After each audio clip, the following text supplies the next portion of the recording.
আসসালামু আলাইকুম ভিউয়ার্স, সকলে কেমন আছো? আশা করি সবাই ভালো। তো সকলে ভালো আছো? চলে এসো, তোমাকে ফেলে দিয়েছি, আমার হাতে চলে এসো। আমার শোনে তোমাকে আবার খাঁচার বাইরে আনা হবে না, কারণ তুমি আবার ফুরুত করে উড়ে পালিয়ে যাও। তুমি একবার পালিয়ে গেছিলে উড়ে, তুমি খাঁচার মধ্যেই থাকো, তোমাকে বাইরে বের করা হবে না।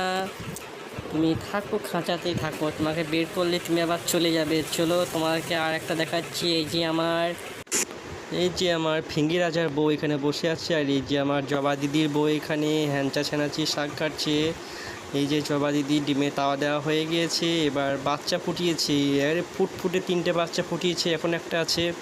এই যে লাঠির সাহায্যে আমি বাচ্চাগুলো দেখার চেষ্টা করছি। ওরে বাবারি, কি কুঁদুলি বাকালি মেয়ে গো বাবা, একদম ঠুকরিয়ে মনে হচ্ছে খেয়ে নেবে। বাচ্চাগুলো দেখছো কচি কচি ও ফুটফুটের, বাবারে খিদে পেয়েছে। বাকালি খাওয়াসনি কেন? খাওয়া খাওয়া।